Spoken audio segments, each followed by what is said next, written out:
sudah Pak. Halo. Sudah Pak Gun? Sudah, YouTube-nya sudah streaming. Okay.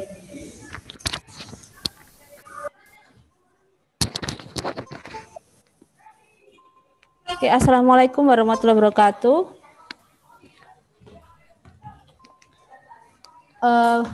Saat ini sudah ada, alhamdulillahirrahmanirrahim ya, kita akan mulai lagi kuliah halal yang keberapa ya ini, yang ke-10 ya, terkait dengan sistem jaminan halal, kriteria untuk produk dan fasilitas produksi. Jadi nanti pembicaranya tetap sama, Pak Setia Gunawan. Insya Allah habis ini, insya Allah minggu depan bukan Pak Gun nggih, ininya nggih. Saya masih kalau enggak salah ingat. Nah, untuk SJH ini, karena kan SJH itu terdiri dari banyak kriteria, makanya kita pecah-pecah. Nah, untuk kali ini setelah kemarin kita belajar tentang bahan dan produk yang cukup mungkin banyak slide-nya, materinya, sudah dikerjakan belum kuisnya? Kuisnya paling lambat besok ya, jadi jangan khawatir. Insya Allah pun besok kita mungkin akan sedikit bergeser, kuisnya akan selalu kita buat hari Sabtu ya, biar ada jeda gitu ya untuk mengerjakan tugasnya gitu. Jadi kemudian yang mungkin belum mendaftar yang BPOM ya,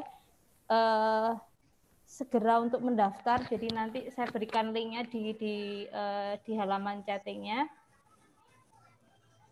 Oke, Pak Gun sudah siap Pak Gun? Sampun. Suara sampun. jelas ya? Sangat jelas Pak.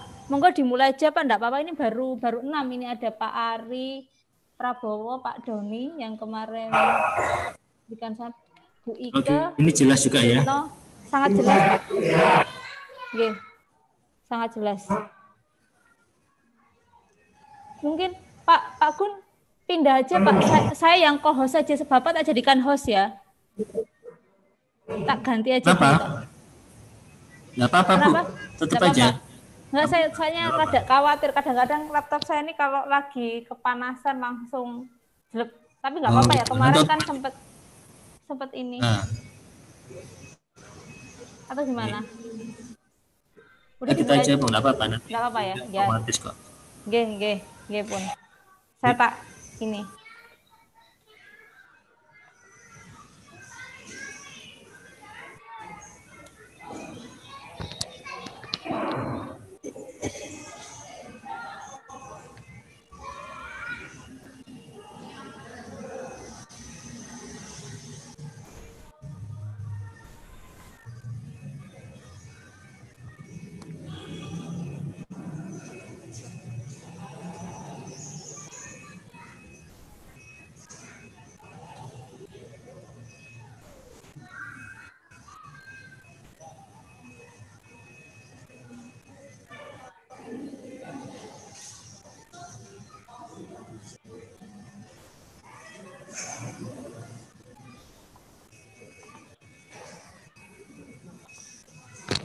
Halo, monggo Pak Gun.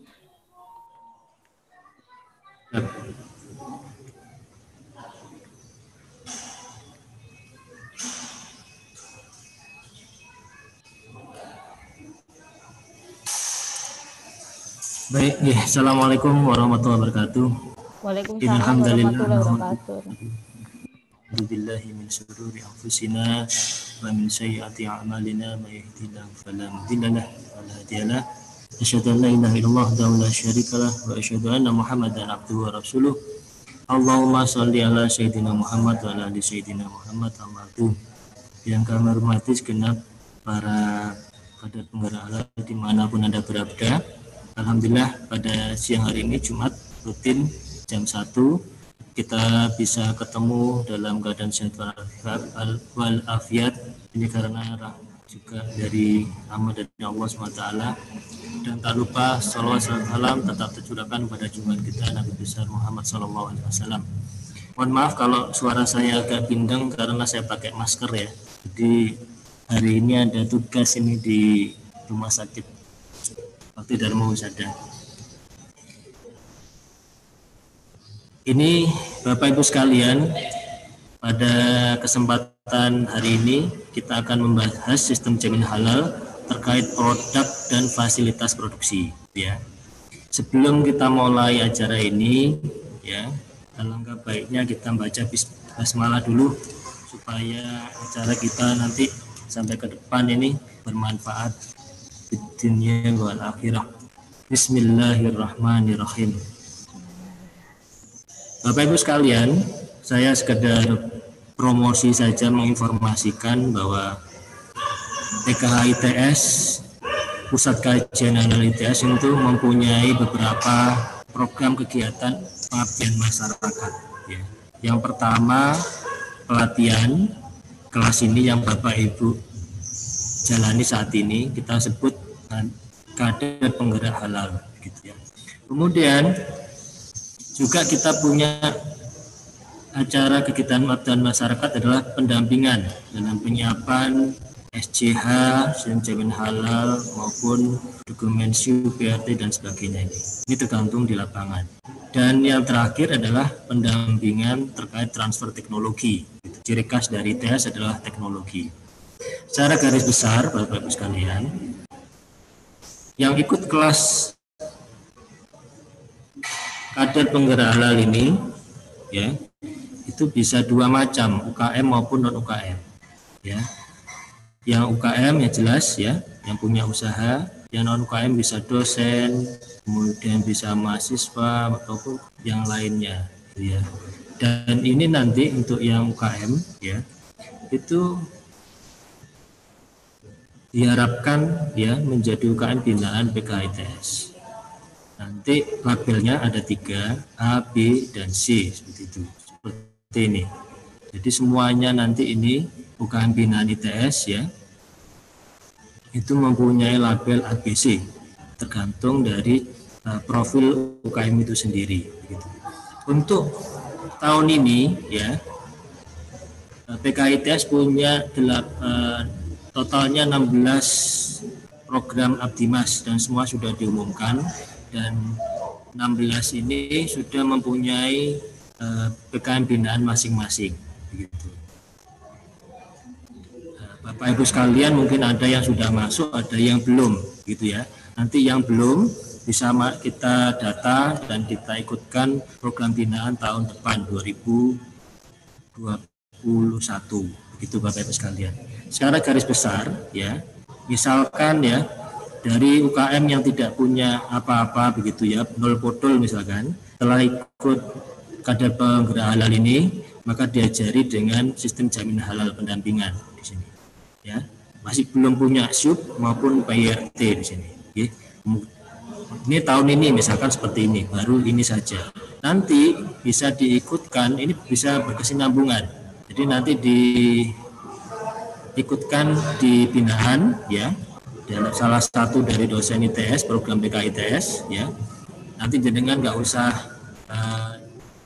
kan nggak tahu dosen yang mana, begitu, daftar aja di PKITS melewati kami gitu ya, nanti ada sistemnya, nanti bisa kita ikutkan ke beberapa program yang ada di ITS. Nanti tahun depan diikutkan lagi menjadi binaan ya, diajukan dana nanti untuk bisa daftar misalkan SUP, PRT maupun nanti bisa sertifikat halal. Jadi untuk khusus UKM itu nggak perlu sampai BPOM ya, khusus untuk makanan, tapi untuk minuman sekarang harus melalui BPOM ini. Jadi B sama A ini bedanya. Kalau yang A ini sudah mempunyai MD atau ML dari BPOM, yang B belum. Tapi dua-duanya A maupun B mempunyai kesempatan untuk mendapatkan sertifikat halal dari BPJPH. Nah, ini yang akan kita buka ya dalam bulan mendatang itu. Jadi kita bersama dengan Teknosains Academy akan buka kelas KPH ini bulan Agustus. Ini untuk khusus para UKM binaan yang tahun ini ya, kan sudah tadi saya umumkan 16 hibah tadi program yang masing-masing punya PKM binaan, nanti ikut yang bulan Agustus 2020 ini. Biayanya 400 per peserta, nanti ini bisa diambilkan dari dana hibah ya, jadi para UKM tidak mengeluarkan biaya apapun.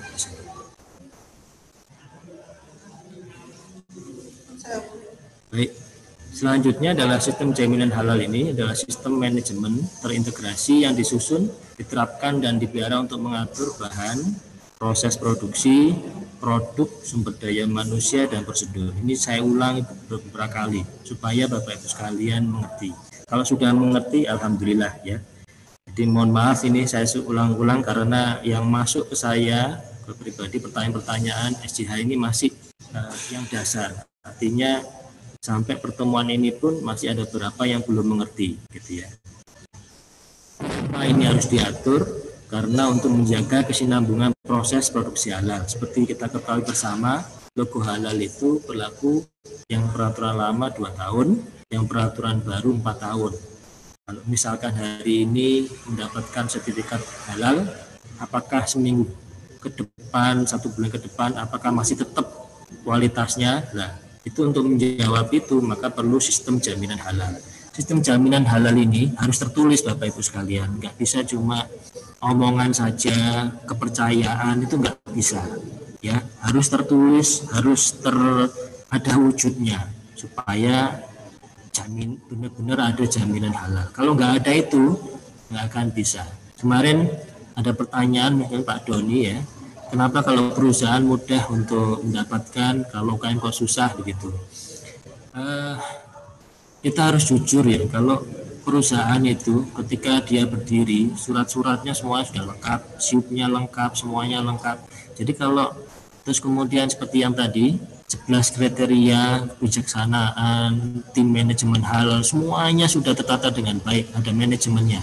Tapi kalau UKM kan tidak, itu kadang-kadang yang membuat terkesan agak susah untuk mendapatkannya. Kalau perusahaan besar itu mudah karena memang sejak awal dia sudah menyiapkan secara manajemen. Kalau UKM belum. Kenapa? Ya kita maklum ya.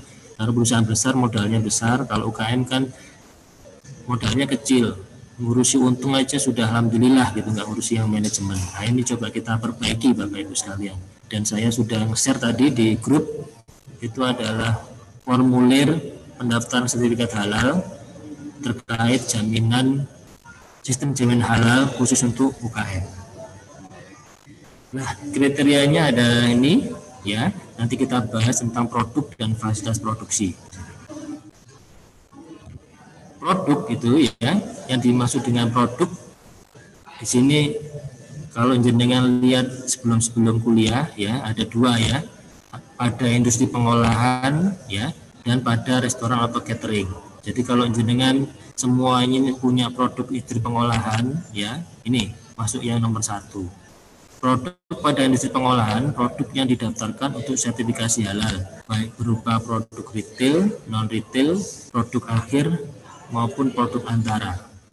Sedangkan untuk yang catering atau restoran, semua menu yang disajikan baik berupa dibuat sendiri ya oleh perusahaan atau UKM maupun menu yang dibeli dari pihak lain, titipan, rekanan, ya maklon ya, termasuk menu musiman dan menu ekstra. Nah, produk ini punya sampai G kriteria.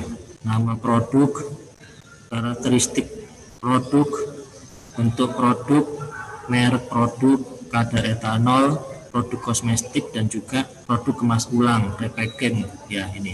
Ini masing-masing akan kita bahas Bapak Ibu sekalian ya. Di sini sudah saya kasih sedikit petunjuk nama produk, hindari nama-nama setan, pentol gila, nah itu hindari itu. Kemudian karakteristik profil sensori produk, hindari rasa babi, rasa homer misalkan.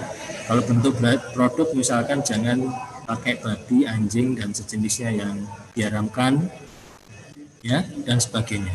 Kita bahas satu persatu. 5A ini ya, tidak menggunakan nama minuman beralkohol, misalkan root beer, birnya ini es krim rasa rum, resin, bir 0% alkohol. Nah, ini jangan sampai menggunakan nama-nama ini. Kemudian tidak menggunakan nama babi dan anjing serta turunannya, kayak babi panggang, beef bacon, hot dog. Nah, ini nggak akan dapat sertifikat halal. Juga tidak menggunakan nama setan, contoh rawon setan, es pocong, mie ayam kuntilanak, kan banyak itu. Jangan gunakan ini. Kemudian tidak mengarah pada hal yang menimbulkan kekufuran atau kebatilan. Contoh misalkan Bapak sekalian, coklat Valentine, biskuit Natal, mie kongsi facai, nah itu hindari ini.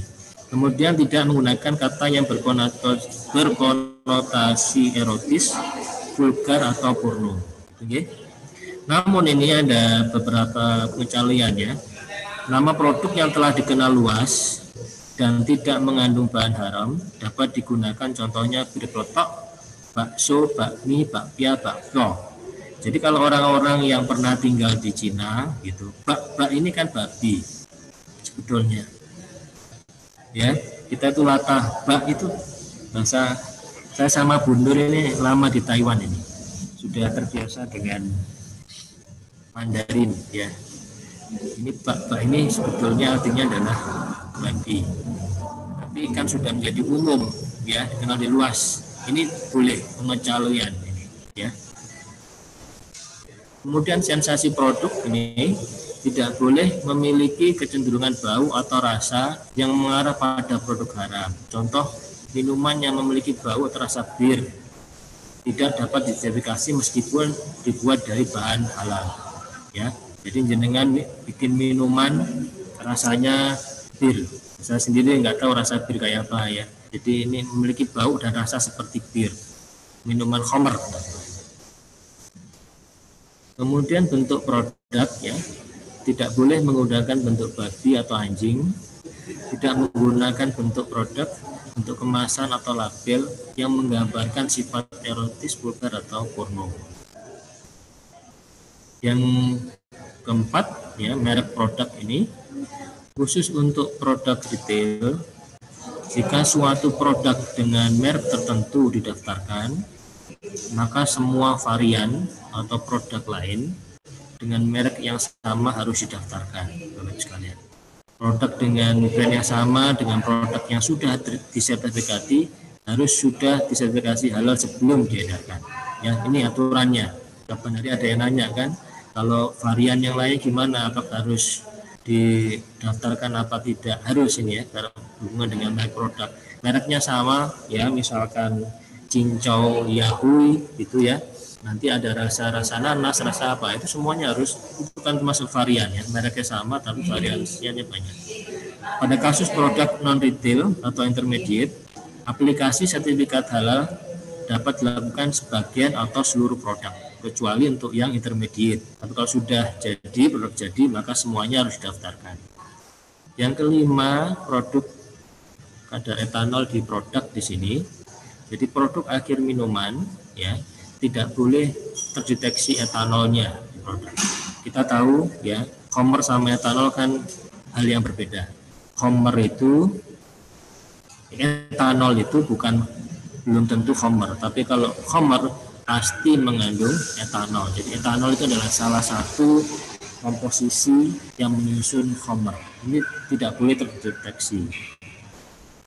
Terus nanti jenengan mungkin akan nanya, loh Pak, tapi itu kan ada etanolnya ya. Itu nanti kembali lagi ke definisi titik kritis bahan yang kemarin ya. Jadi kalau memang tujuannya itu bukan industri khamr ya apa, atau alami yang ada. Produk intermediate tidak dikonsumsi langsung ya, itu boleh di bawah 1%. Produk kosmetik, obat, jamu luar tidak ada batasannya. Untuk luar ya, ini untuk luar, bukan untuk dalam. Kalau misalkan untuk bobok ya, itu tidak ada batasannya. Kemudian merek produk ini khusus untuk sudah ya, ini produk kosmetik ya. Produk kosmetik yang mengklaim tahan air ya harus lulus uji analisa laboratorium daya tembus air. Produk kosmetik yang tidak tembus air ya, artinya yang larut dengan air, jadi kalau dibasuh di wudu hilang ya, dapat disertifikasi dengan syarat: satu, produk yang penggunanya terbatas waktunya seperti sunblock khusus untuk berenang ya. Kemudian yang dua, perusahaan harus memberi catatan cara penggunaan bagi pengguna yang akan beribadah sholat.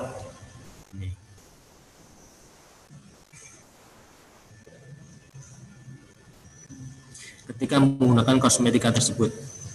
Misalnya dengan membuat leaflet khusus, penulisan di kemasan atau pembedaan warna kemasan. Penempatan harus jelas, mencolok termasuk di toko kemasan. Nih.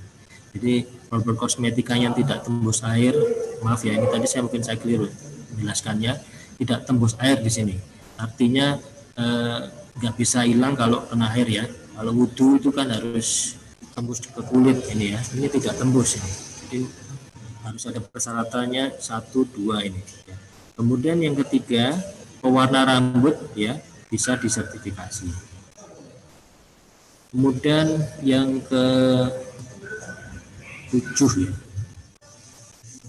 produk kemas ulang ini dapat diajukan untuk disertifikasi dengan syarat produk tersebut bersertifikat halal atau produk tersebut kategori produk yang tidak beresiko ya.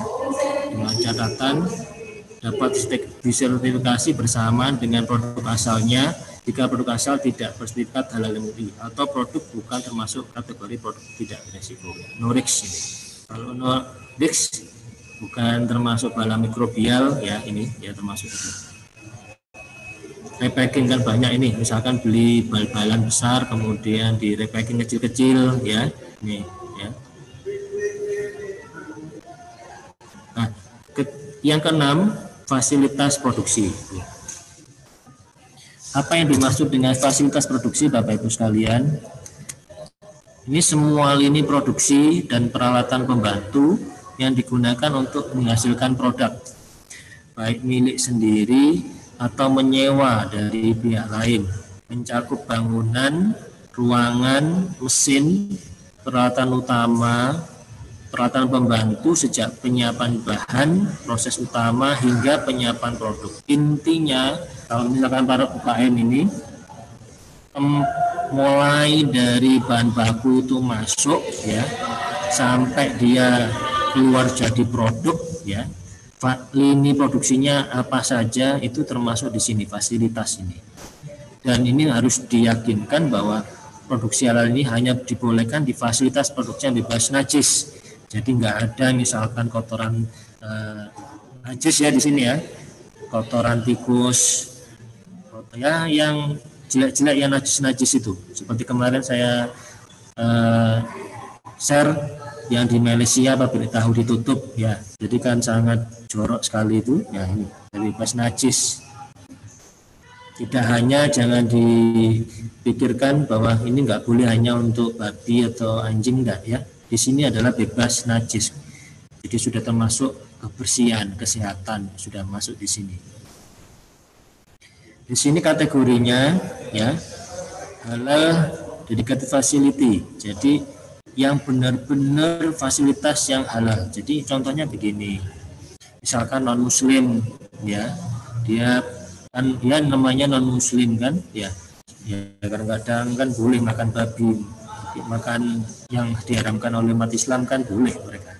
Nah ini harus diyakinkan bahwa produksi yang halal itu untuk kaum muslim itu diproduksi dari fasilitas sarana yang halal juga, bebas dari babi dan sebagainya itu. Ya, fasilitas yang hanya digunakan untuk produksi halal. Dan ini bersifat wajib untuk rumah potong hewan, produk olahan daging dan dapur, baik restoran maupun hotel dan catering. Kemudian untuk yang sharing facility, ya ini juga ada ya. Jadi dia punya sarana yang sharing itu digunakan untuk bersamaan, ya. Contoh misalkan ini, fasilitas kontak bahan atau produk harus bebas babi, ya. Harus ada pencucian sebelum digunakan untuk produksi produk halal. Contoh misalkan wadah penimbangan, tangki pengadukan, peralatan pengambilan sampel dan sebagainya harus bebas dari babi. Kemudian fasilitas tidak kontak dengan bahan produk boleh digunakan bersamaan dengan bahan atau produk babi. Ya. Contoh gudang, ruang sampling, transportasi dan sebagainya yang terkemas di sini. Jadi sharing facility di sini kalau dia kontak begitu ya, ini sudah nggak boleh sama sekali. Nanti ada kontaminasi. Ingat yang SJH yang pertama tentang bahan. nggak boleh terkontaminasi barang-barang haram gitu ya. Ini nggak boleh ya masuk di sini. Maka untuk yang kontak langsung nggak boleh ada sharing. Tapi kalau yang tidak kontak langsung boleh sharing, asalkan ada jaminan ya dia terkemas dengan baik, diplastiki dengan baik sehingga tidak tercampur. Contohnya gudang bahan ini ya, kemudian transportasi terkemas dengan baik. Fasilitas yang digunakan secara bersama untuk bahan atau produk halal dan tidak halal selama dapat menjamin ya tidak terkontaminasi najis itu boleh. Kemudian yang berikutnya fasilitas ini tentang pencucian. Pencucian dengan karena ada najis sedang dan najis berat di sini. Ini pernah kami informasikan sebelumnya gitu. Jadi dicuci dengan air atau non air sampai najis hilang. Kenapa ada non air misalkan? Karena ada mesin-mesin itu ya, kalau dicuci dengan air maka rusak semua. Maka bisa dengan non air gitu ya. Ini coba dilihat di fatwa MUI yang pernah saya share itu videonya. Ada ini kita bahas di sana. Pencucian dengan bahan non air diperbolehkan jika ya Pertama, pencucian dengan air dapat menyebabkan kerusakan fasilitas produk atau kesulitan teknis lainnya. Yang kedua, fasilitas terbuat dari bahan yang tidak menyerap najis atau bersifat inert. Ini syaratnya. Kemudian untuk najis sedang, ini dicuci 7 kali dengan air dan salah satunya dengan tanah, sabun, deterjen atau bahan kimia yang dapat menghilangkan bau dan warna najis. Ingat ya, jadi ada cara dua juga, pencucian yang mengalir atau yang merendam. Ya. Setelah pencucian ini, fasilitas tidak boleh kontak lagi dengan bahan atau produk turunan babi. Jadi gini, setelah pertama kali dia nggak tahu, gitu ya, ini fasilitasnya digunakan untuk campur. Gitu. Kemudian setelah dia mengerti tentang sistem jaminan halal ini, terus bagaimana mesin yang atau alat yang dipakai bersama ini boleh digunakan Bapak Ibu sekalian ya. Oh, namanya tobat kok ya, baru tahu misalnya. Nah, dicuci dulu ini 7 kali dengan air dan syaratnya dengan tanah. Ini ada kata tanah, sabun, deterjen. Jadi tidak hanya harus tanah di sini. Jadi fatwa MUI yang terakhir itu membolehkan dengan sabun ya, dengan deterjen sampai nanti syaratnya adalah bau dan warna najisnya itu hilang gitu ya. Karena susah, ada di beberapa tempat itu susah untuk mendapatkan tanah karena semuanya sudah tersemen, terpaving dengan baik misalkan. Itu boleh dengan sabun dan sebagainya. Nah, kalau sudah selesai disucikan, maka tidak boleh lagi dipakai untuk campur. Jadi setelah disucikan maka ini didedicated, ditujukan hanya untuk menghasilkan produk halal.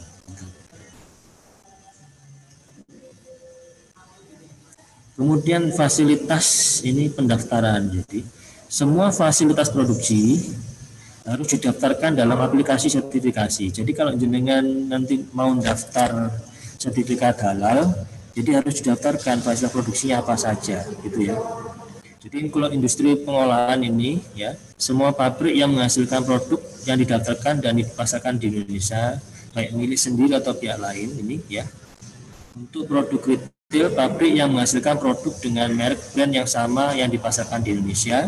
Kalau yang non retail, pabrik yang menghasilkan produk yang dipasarkan di Indonesia saja. Kalau restoran ini ya, dapur ya, outlet, gudang, termasuk fasilitas yang digunakan untuk membuat menu konsinyasi atau menu yang dibeli yang belum memiliki sertifikat halal. Ini didaftarkan semua.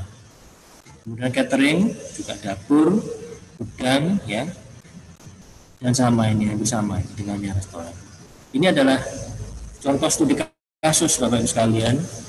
Di formulir yang saya share di WA itu ada sedikit tanya jawabnya ya. Auditor ketika datang ke jenengan nanti dia ngetik seperti ini. Fasilitasnya contohnya di sini gudang, produk dan bahan. Ini apakah didedikatkan untuk halal apa tidak gitu ya. Ini contohnya. Kalau ini dedicated untuk yang halal, sharing namun pork free ya. sharing dan tidak free, misalkan begitu. Statusnya gimana, ya? Dan banyak sekali macamnya, ya. Ini persyaratan dan sebagainya. Kemudian ruang sampling juga demikian, ya, sama seperti ini. Kemudian ini ada ruang pencucian, ya. Gimana? Ini contohnya kalau misalkan dedicatednya tidak, off-nya tidak, tapi tidak off, ya ini tidak oke statusnya.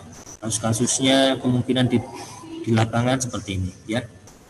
Ini peralatan utama misalkan kalau dedicated untuk yang halal oke, ya. Tapi kalau ini misalkan bukan dedicated, sharing namun bebas babi masih oke, ya. Ini.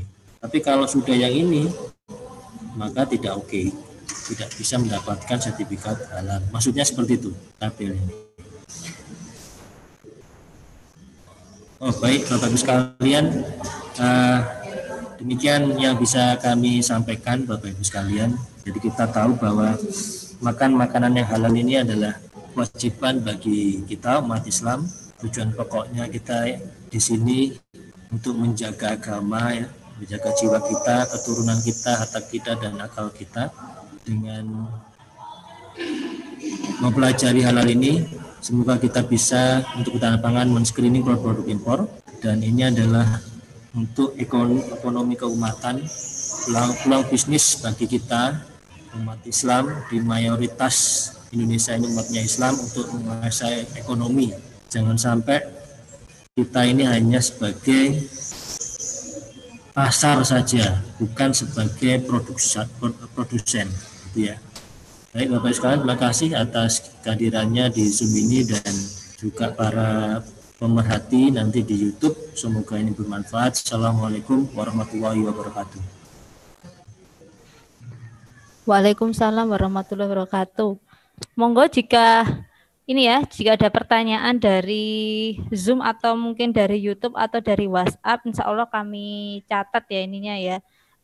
Tadi Pak Setia sudah menjelaskan terkait sistem jaminan halal kriteria, produk dan fasilitas produksi. Jadi lebih mengarah ke bagaimana fasilitas produksi. Mungkin ada pertanyaan dari Zoom mungkin atau dari YouTube. Monggo. Saya Bu, Ari Bu. Oke, monggo. Silahkan. Pak Gun mau tanya, apakah untuk PKH itu harus nunggu 2021 Pak Gun? Ya. Dengan Pak siapa ini tadi Pak Ari Prabowo. Oh Pak Ari Pak Prabowo. Dari mana Pak kalau boleh tahu? Surabaya. Surabaya, oke. Monggo Pak Kun langsung dijawab atau bagaimana? Ditampung dulu. Pertanyaannya saya nggak dengar Bu. Maaf. Oh. Monggo diulang Pak. Pertanyaannya, untuk yang saya dengar tadi PKH itu harus nunggu 2021. Apakah iya, kalau misalnya bisa kan ini masih bulan Juli, kalau nunggu 2021 apakah ada gelombang yang 2020 ini untuk mengikuti jadi PKH itu? Oke, baik. Ya Pak, baik. Jadi saya ulang lagi ya, mohon maaf kalau saya nggak dengar ini. Jadi pertanyaannya adalah, tadi saya informasikan bahwa untuk binaan itu PKITS kan sudah punya 18 hibah tadi dan masing-masing sudah punya binaannya. Apakah yang saat ini mengikuti kelas ini masih punya kesempatan tahun ini gitu ya? Soalnya tadi saya informasikan kesempatannya tahun depan, ngerti ya Pak? Iya betul. Oh iya baik. Jadi gini, secara default Pak, sesuai dengan yang saya katakan tadi ya. Namun nanti kalau misalkan ada yang siap di sini, akan saya tawarkan kepada para abdimas yang sudah ada Pak. Oke.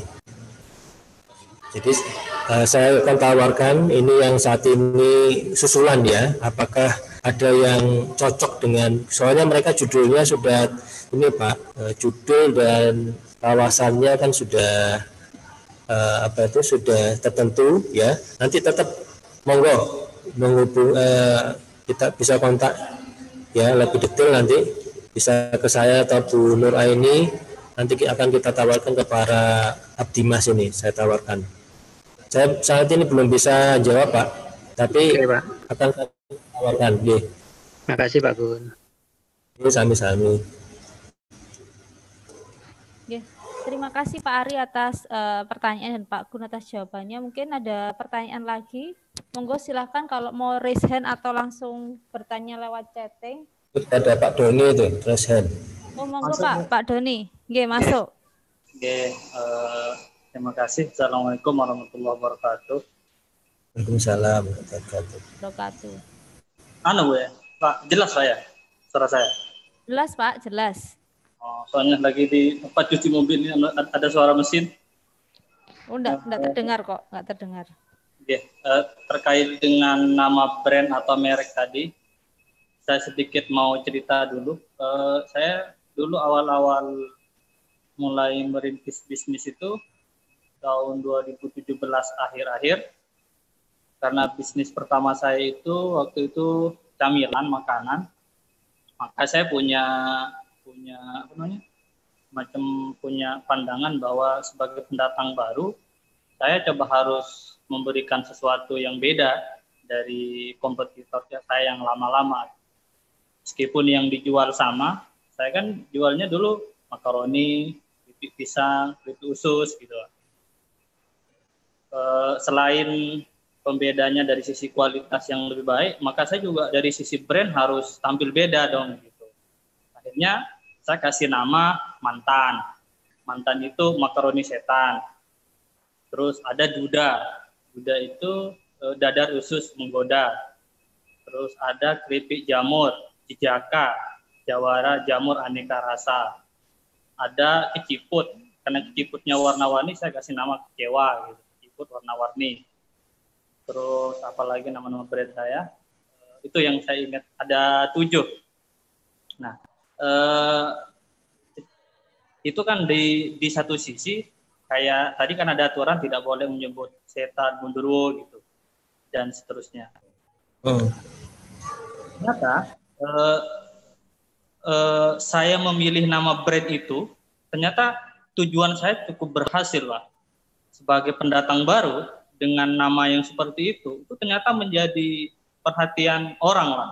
Pandangan pertama itu langsung menggoda lah. Melihat ada Duda ini, ada Mantan, ada Jaka gitu. Masuk ada Mantan, itu kan dari pandangan pertama orang sudah langsung tertarik. Setelah makan, para konsumen itu, para itu langsung tertarik gitu loh.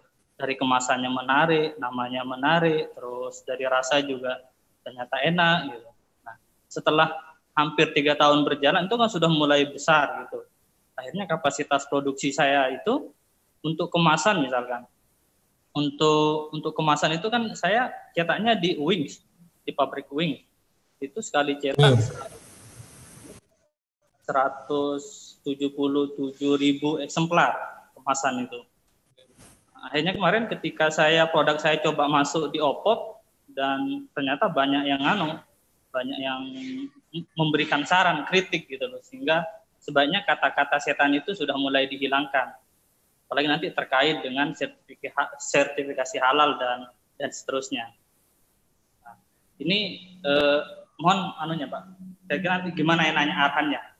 Saya kan rencana nanti kalau sudah berkas sertifikasi halal ini mau masuk, otomatis kan saya harus merubah nama setan itu. Nah, sementara di satu sisi untuk merubah itu kan harus nunggu kemasan yang 177.000 itu bisa habis. Itu biasanya habis sekitar 4 bulan atau 3 bulan paling cepat.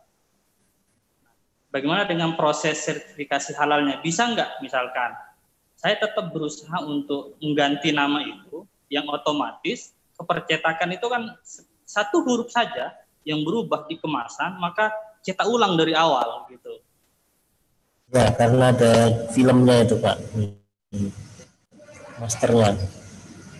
Artinya bisa nggak misalkan proses sertifikasi halal secara berkas tetap berjalan, hanya misalkan dengan mencantumkan Mantan saja, dengan tidak menjemput makaroni setan, tapi saya sudah siapkan namanya, misalkan makaroni lazit jidan, namanya mantan tetap. Artinya di sertifikasi halal tetap menyebut nama mantan, tidak menyebut makaroni setan, atau menyebut nama penggantinya. Tapi proses cetak kemasannya masih akan berlangsung 1-2 bulan, menunggu habis stok yang lama untuk cetak kemasan yang baru lagi sesuai dengan nama yang tidak melanggar aturan MUI tadi itu. Gitu Pak dari saya. Gimana? Terima kasih.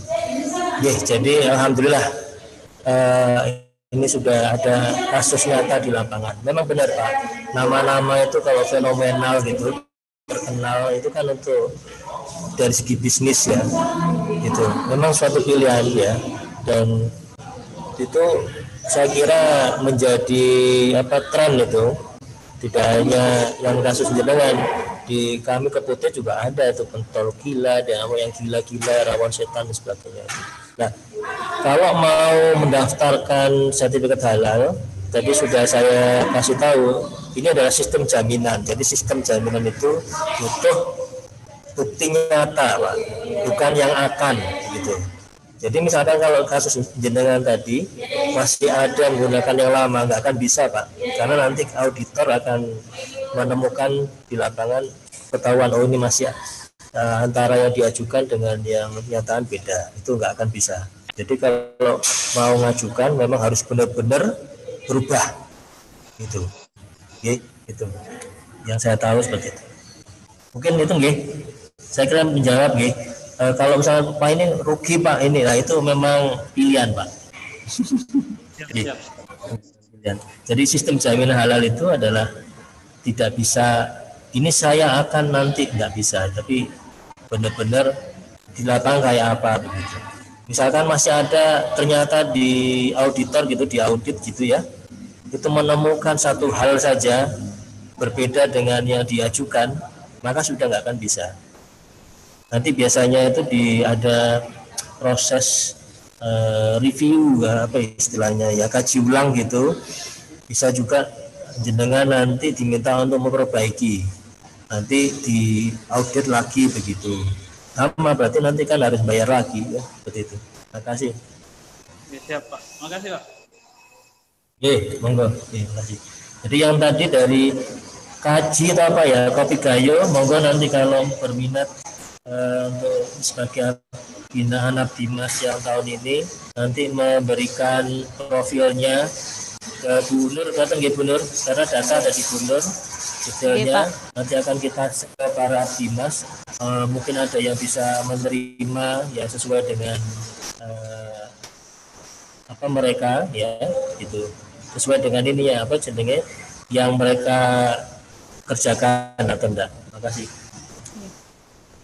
Ya, mungkin ada pertanyaan. Iya Pak, ini ada pertanyaan ini. Tadi kan ada yang template manual produksi itu Pak ya, yang Bapak share di WAG tadi di kuliah halal. Itu yang mengisi siapa? Kemudian yang mengisi itu apakah auditor atau penyelia atau kita sendiri sebagai perusahaan mengisi di situ yang template manual SJH tadi? Terus setelah iya, setelah diisi diberikan ke siapa nggih Pak? Itu aja. Jadi yang saya share tadi itu adalah turunan dari ini SJH ini, formulir pendaftaran. Jadi yang isi adalah para UKM ya. Nanti isinya itu kalau Anda nanti lewat Serol itu lewat Serol ya, LP POM MUI itu online. Kemudian nanti Anda mengisi form pendukungnya, kayak misalkan kebijakan mutu, tim keputusan tim manajemen, kemudian bahan baku yang digunakan, itu semuanya diisi, semuanya dari UKM. Oleh karena itu kalau Anda lihat PowerPoint saya dari depan, tujuan PKHITS ini ya untuk membuat kelas ini itu sosialisasi tentang SJH ini. Jadi mulai sekarang para UKM itu sudah siap dengan semua administrasi itu.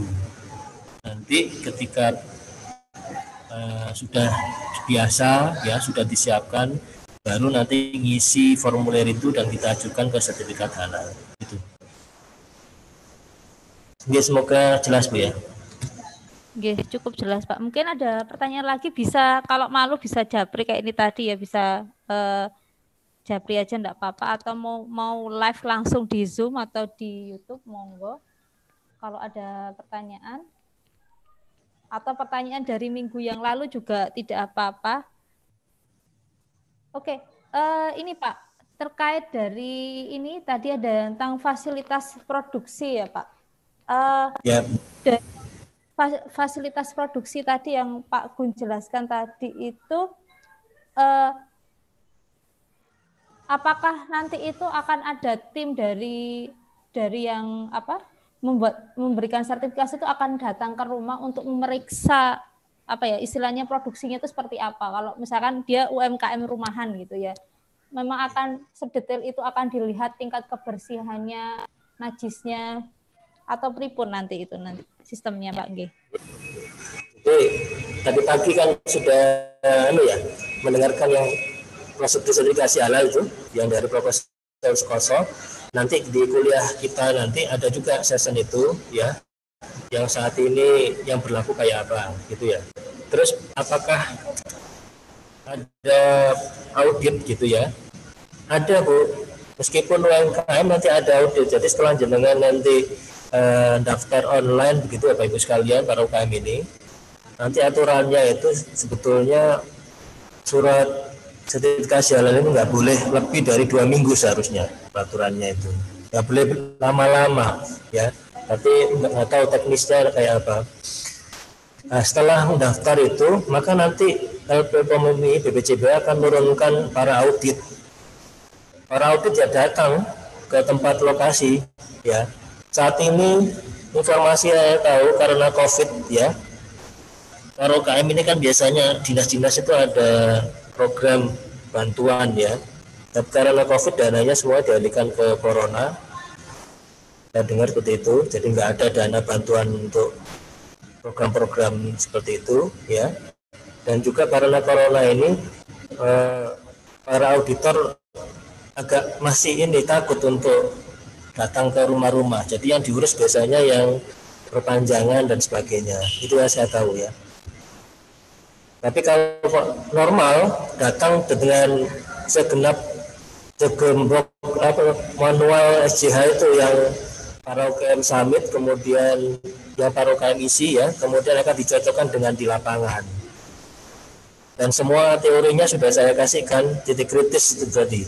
Jadi jenengan misalkan bikin gorengan TOT misalkan, ada tepungnya kan, tepungnya ditanya dari mana, mereknya apa, sudah ada halalnya apa tidak. Kalau sudah ada halalnya aman, pokoknya semua bahan halal seperti yang saya terangkan kemarin dan semuanya dicatat begitu aman. Mereka akan ngecek, oh ini sudah lengkap begitu. Oke, itu aja Bu. Tentang fasilitas ditanya juga detail, cek kesehatan dan sebagainya. Oleh karena itu kalau perusahaan besar dia harus MD dulu lewat BPOM. Jadi kan PIRT itu Dinas Kesehatan, para UKM kan PRT ini. Tapi kalau para perusahaan besar kan MD BPOM, itu lebih ketat lagi gitu ya. Kalau misalkan tanpa PIRT hanya SIP, biasanya nggak bisa dapat surat sertifikasi halal. Biasanya harus PIRT dulu, paling nggak Dinkes tahu. Dinkes sudah ngecek belum di lapangan ya. Itu. Kalau Dinkes sudah ngecek kan masih mending lah Bu ya. Alhamdulillah kalau dari segi kesehatan kan sudah ada standarnya. Terima kasih. Oke, matur nuwun Pak Gun atas jawabannya. Monggo jika ada pertanyaan lagi bisa japri saya atau di YouTube, di WhatsApp atau lewat Zoom sendiri langsung. Ini mungkin ada satu pertanyaan lagi sebelum jam 2 ya ini. Monggo mungkin yang ada di sini nih ada Pak Adi, Pak Ari, Pak Bagus, Pak Doni, Bu Ike, dan Rahmawati. Mungkin kalau ada pertanyaan monggo terkait dari produksi ya dan fasilitas produksi SDH, kriterianya SDH. Monggo kalau ada pertanyaan. Oh ya Pak, ini ada satu pertanyaan terkait dari yang produksi tadi.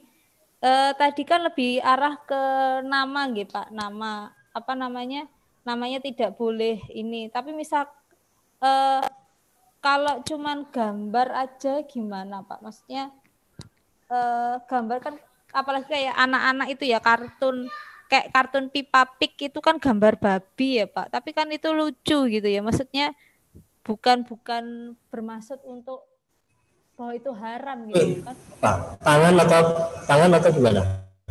Pangan Pak, pangan. Untuk dimakan.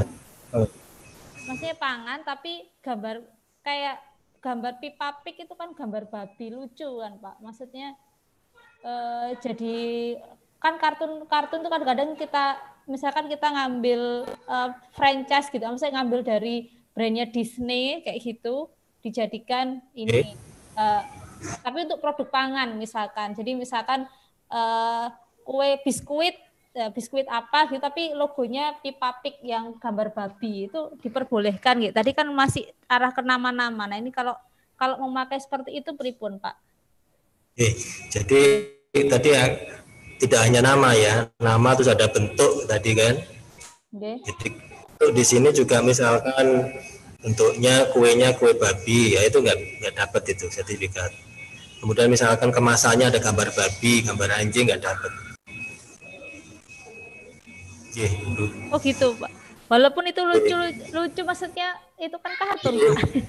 Walaupun nggak boleh ya Pak. Walaupun soalnya kan ada kayak Pluto gitu. Pluto itu kan anjing Pak, anjingnya Mickey gitu. Itu kan anjing, tapi kan juga bisa dipakai di kita kan kadang-kadang orang itu kan beli gambar itunya kan gambar itu untuk bisa dipasang di brand kita gitu. Kalau gambar dan sebagainya untuk pendidikan nggak ada masalah Bu. Tapi kalau sudah ada sertifikat halal untuk pangan, dia dijadikan itu nggak dapat.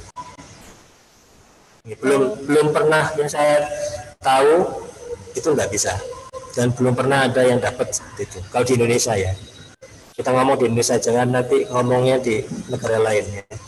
Di Indonesia.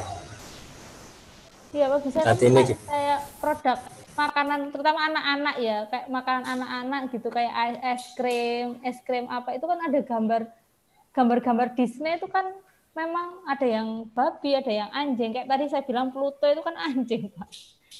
Iya. Kan ya nggak bisa juga kan itu. Ada ya contohnya Bu yang saya pernah saya gambar itu kan gambar Disney biasanya untuk dipakai gambar Disney. Iya. Iya Bu. Mungkin kalau yang Disney diambil yang bukan Pluto, yang Mickey Mouse sama pasangannya tuh Mickey Mouse sama siapa? Mickey sama siapa? Mimi, misalnya gitu. Plutonya nggak masuk. Untuk mensiasati itu ya. Ini kan hubungannya sama itu promosi ya gitu. Oke, biasanya kayak gitu kan produk ininya makanannya anak-anak itu Pak.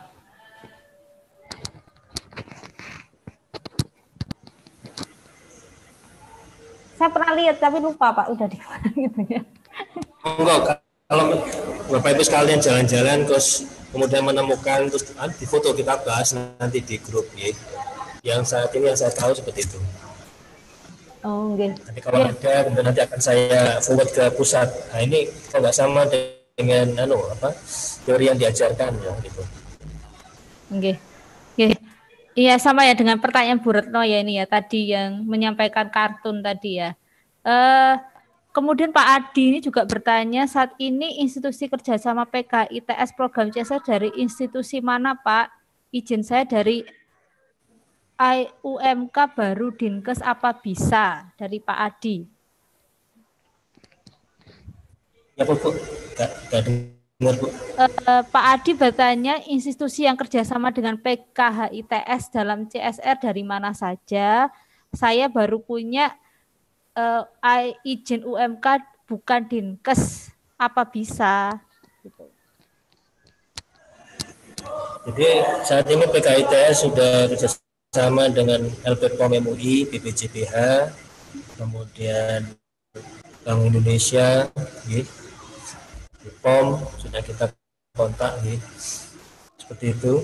Dan kita ini sebetulnya fokusnya masalah sistem jaminan halal, gitu ya. Cuman untuk meraih ke sana kan harus ada ternyata kontak dengan dinas-dinas yang lain, kayak Dindak untuk SIUP, ya, PRT dengan Dinkes dan sebagainya. Itu kita nanti akan berjalan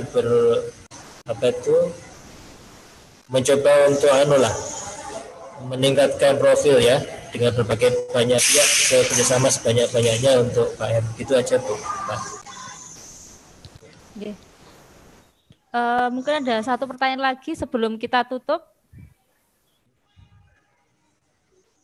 Bu Retno, sama pertanyaannya yang sudah dijawab tadi oleh Pak Gun terkait gambar kartun tadi, nggih. Nggih, itu aja. Saya tutup aja ya Pak Gun. Mungkin ada pesan-pesan terakhir untuk UMKM kita. Oh, tapi ini mungkin terkait dengan Pak Gun dulu aja, Pak Gun dulu. Saya tutup aja nanti. Pak Gun dulu aja. Monggo. Monggo Pak Gun. Apa Bu? Oke, sampun ditutup aja dulu. Pak Gun ditutup, nanti saya yang terakhir ininya. Monggo Pak. Baik Bapak Ibu sekalian, terima kasih atas perhatiannya pada kuliah hari ini. Jadi saya ingatkan lagi kepada Bapak Ibu sekalian, jadi kalau secara default itu nanti hasil dari kuliah PKH ini akan didata oleh gubernur dan nanti mendapat prioritas nanti tahun depan, ya, program binaan tahun depan. Namun apabila Bapak Ibu sekalian mengendaki mau tahun ini, monggo silakan kontak ke gubernur. Tidak hanya ngasih nomor WA ya, mungkin juga profil dan sebagainya secara tertulis gitu, di file gitu, agar kita mudah untuk menyampaikannya ke para pemenang hibah yang tahun 2020. Dan semoga apa yang kita lakukan hari ini bermanfaat ya. Dan dari saya mohon maaf atas segala khilaf, kalau ada yang kurang jelas nanti bisa kita diskusikan di grup. Assalamualaikum warahmatullahi wabarakatuh. Saya kembalikan ke Wassalamualaikum warahmatullahi wabarakatuh. Terima kasih Pak Gun atas pencerahannya terkait sistem jaminan halal tentang produksi dan fasilitas produksi. Jadi berbagai dari data kriteria ini kita sudah sampai tengah-tengah, gitu. Jadi kita masih ada beberapa kriteria lagi yang akan disampaikan, yaitu terkait prosedur, kemampuan telusur, penanganan produk, dan audit internal serta kaji ulang manajemen. Nah, tadi sudah dijelaskan oleh Pak Gun bahwa ITS ya, PKH ITS, kajian halal ITS punya program pengabdian masyarakat. Sebenarnya ini kelas kajian halal ini termasuk salah satu kuliah yang kita lakukan untuk memberikan sosialisasi terkait sistem jaminan halal. Nah, kalaupun ya misalkan begini, tahun ini kita karena dana kita tidak mungkin bisa memberikan semua dana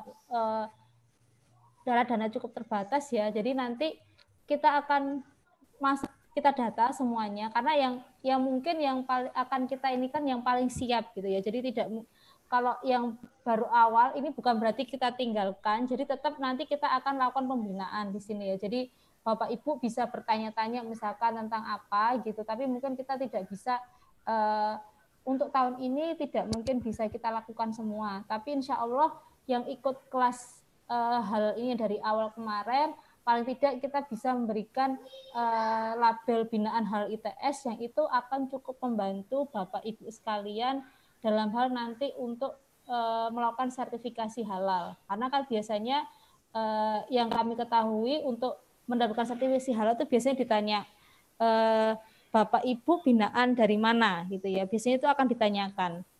Karena kalau sudah ada stempel bahwa ini adalah binaan salah satu pusat kajian halal, itu biasanya akan sedikit dipermudah gitu nggih. Jadi jangan khawatir terkait itu. Jadi mungkin kalau misalkan dana kami tidak mencukupi, kalau misalkan Bapak Ibu tetap kepingin mungkin bisa dilakukan, tapi mungkin agak mandiri ya, jadi tidak bisa semua bisa kita tangani. Jadi kita tunggu aja, nanti kita list dari ini dari skala prioritas, nanti setelah itu kita akan lihat tahun depan mungkin kita akan bisa bina lebih lanjut. Ya, jadi karena keterbatasan ya, karena ini sudah juga bukan ini Juli emang tinggal masih setengah tahun ya, kita di tengah tahun, tapi permasalahannya juga karena kondisinya serba corona ini agak terbatas juga ya, dari yang ini kita akan berusaha mencarikan CSR terutama tahun depan akan kita inginkan lebih banyak lagi, sehingga harapannya semua binaan halal ITS bisa mendapatkan sertifikasi halal. Itu aja. Amin ya rabbal alamin. Nggih, saya ucapkan terima kasih. Satu lagi Mbak Nur tanya. Nggih. Pak Gun, kalau mereka mandiri itu lihat tarif yang detailnya itu di mana ya? Kalau dari mungkin Pak Gun jawab atau saya Pak jawab, Pak? Halo Pak. Monggo, Bunda. Sebenarnya itu sudah ada di websitenya, gitu. Sudah ada di websitenya BPJH itu ada untuk UMKM itu gratis kalau nggak salah ya, tapi itu kalau di bawah 50 juta omsetnya. Nah, itu pun juga ada kalau nggak salah untuk tingkatan berapa itu 2,5 juta. Tapi sebenarnya yang kemarin pada waktu kita ini kan itu sebenarnya yang agak susah itu di BPOM-nya, yang kemarin dari diskusi dari beberapa pihak itu sebenarnya yang ini BPOM-nya. Tapi untuk produk makanan yang bukan minuman kemasan yang bukan serbuk itu yang susah ya. Tapi kalau selain itu cukup mendapatkan PIRT dari Dinkes. Kalau Surabaya, Dinkesnya itu sekitar 1,5 juta ya, untuk mendaftarkan itu sekitar 1,5 juta. Kemudian sertifikasi halalnya sekitar 2,5-an itu. Kayak air minuman dalam kemasan gitu ya, sama ya 2,5-an. Sebenarnya sama, cuman untuk ini BPOM-nya Pak yang mahal. Karena kalau minuman kemasan itu sedikit berbeda, bukan serbuk kan nggih Pak nggih? Bukan. Ya, itu kayak pengalaman aqua. Iya, pengalaman kemarin dari salah satu UMKM yang saya pernah dengar itu sampai 9 juta itu BPOM-nya, karena beribet kalau minuman kemasan itu. Tapi kalau yang makanan itu mudah. Oke. PIRT aja sudah cukup. Maksudnya apakah angka itu ada di website gitu? Enggak ada, itu dari pengalaman ya Pak Gun. Soalnya kan kalau kita contoh ya, misalnya kita ngurus SNI gitu kan jelas ada tarifnya, jelas di website. Nah, kalau halal BPOM ini kan masih abu-abu, jadi kadang-kala pada saat UMKM ngomong gratis itu bisa dua versi, apakah gratisnya CSR ataukah gratisnya memang karena disupport sama yang membina, atau dari dinas. Nah, itu kan kalau saya sih mikirnya memang nggak ada yang gratis gitu, cuma kan harus jelas kalau bisa dibantu di info. Bisa tambahkan Bu? Nggih, monggo Pak Gun. Pak Gun aja. Bisa tambahkan. Jadi untuk ada peraturan baru Pak. Jadi untuk yang minuman ini harus lewat BPOM. Oleh karena itu kemarin kita coba bersama dengan BPOM Pak untuk klarifikasi itu, kan? Dan sudah ditindaklanjuti oleh BPOM. Jadi BPOM nanti bulan Juli ini akan mengadakan webinar, begitu ya, pelatihan training online ini. Nanti akan bersama dengan tidak hanya BPOM sendiri, dengan dinas-dinas yang lain, Dinkes, kemudian Dindak, dan juga BPJPH, Kementerian Agama, gitu ya, dalam satu forum Pak. Dan kemarin kan kami diminta, jadi semua binaan PKITS, UKM, ya, PKITS, itu untuk mengikuti pelatihan itu, webinar itu, dan nanti akan mendapatkan prioritas pendampingan dana tahun 2021 jika COVID ini sudah mereda Pak. Untuk yang tahun ini semua dana itu hilang Pak, karena dipakai untuk COVID Pak. Ini informasi yang saya tahu seperti itu. Jadi jenengan sudah ngisi ya yang di Google Form pendaftaran itu kan. Semoga sudah diisi saja, nanti akan kami kasihkan ke BPOM. Kalau memang kami sampai saat ini masih menunggu dari informasi BPOM tentang pelatihannya itu bulan Juli ini kapan. Nyata nggak Pak? Makasih Pak Gun. Iya, sami-sami. Untuk yang leafletnya yang pendaftaran kemarin BPOM sudah kami share ke Bapak Ibu sekalian di WAG, itu juga resmi dari BPOM. Kami dikasih di BPOM. Itu ada tarif-tarifnya itu yang di situ. Iya, monggo suwun. Terima kasih Pak Gun. Nggih, matur nuwun Pak Gun. Nggih, saya kira sudah jam 2 lebih nggih, kita tutup dengan bacaan alhamdulillahirabbil alamin. Saya mengingatkan yang belum mengerjakan kuis segera dikerjakan. Insya Allah kuis yang hari ini akan kita inikan besok ya di ini. Oke. Alhamdulillahirabbil alamin. Wassalamualaikum warahmatullahi wabarakatuh. Waalaikumsalam warahmatullahi wabarakatuh.